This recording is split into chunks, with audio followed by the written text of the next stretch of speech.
In this video, I want to have a look at calculating the angle between two curves.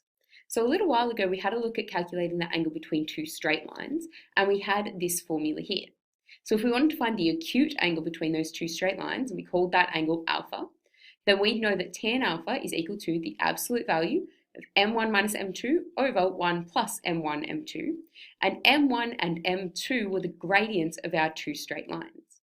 So we're going to still use this method when we're talking about curves, but because curves' gradients change the whole way along, there's going to be an extra step in there. So let's have a look at an example. So our example asks us to find the size of the acute angle between the curve y equals x squared and the line y equals 2x plus 3 at both points of intersection. So to step us into this, we're going to have one curve and we're going to keep one of our functions as a straight line. So we can read off straight from here that our, let's call it m2, is just 2. The gradient of that straight line is 2.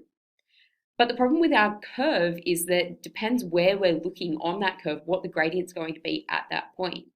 So first off, we're going to find our points of intersection. So we're going to solve these two equations simultaneously. So let's call them equations 1 and equation 2. Let's substitute 1 into 2. So we're going to have, if we're substituting this x squared in where the y was, we'd have x squared equals 2x plus 3. Now we want to solve that for x, so let's bring everything over the left-hand side. So we're going to have x squared minus 2x minus 3 equals 0. We want to factorize that. You can use whatever method you like, whether it's PSF or cross method or whatever it is you prefer. And we're going to have plus 1 and minus 3. So that's going to give us our answers of x equals minus 1 or x equals positive 3. I don't need my positive there, I can just write 3. So they're the x coordinates of our points of intersection. I also want to find my y coordinates.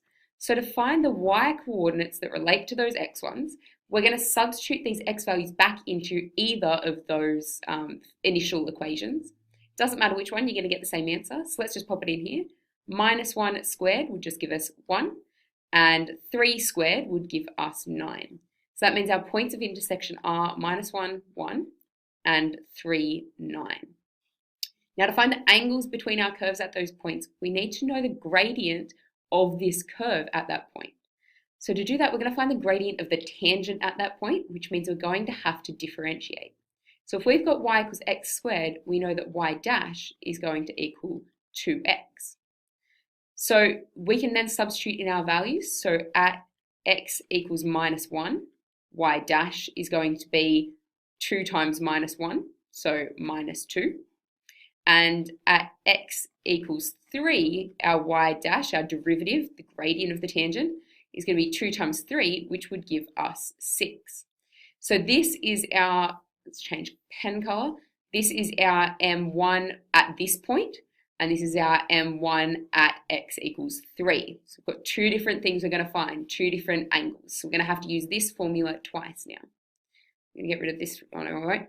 So let's go at x equals minus 1. Let's have a look there first. So x equals minus 1, we're going to have tan alpha is equal to the absolute value of m1, which was minus 2, minus m2. So m2 minus 2 minus 2 over 1 plus m1, which was minus 2, times m2, which was 2. So if we simplify down what's in there, that's going to give us minus 4 over minus 3, so the absolute value of minus 4 over minus 3, which just gives us 4 over 3. So to find our angle, we're going to go tan inverse of 4 over 3. And to the nearest minute, that's going to give us 53 degrees and 8 minutes. So at x equals minus 1, or at this point of intersection, at minus 1, 1, our acute angle between the curve and the straight line is 53 degrees and 8 minutes. Now we also have to do that for our second point of intersection. So I'm just going to rub off this bit up here so we've got some space. All right, so at x equals 3, we're going to have tan alpha equals the absolute value of m1 minus m2, so 6 minus 2, over 1 plus 6 times 2. Simplifying that down, we'd have 4 over 13, and the absolute value of 4 over 13 is just 4 over 13. So alpha is going to equal tan inverse of 4 over 13, which is going to give us to the nearest minute, 17 degrees and 6 minutes. So this is the angle between our curve and our straight line at this point of intersection, and this is the angle between our curve and our straight line at this point of intersection. So I could have written my answer a little bit neater if I had a bit more room. But that's having a look at finding the angle between two curves.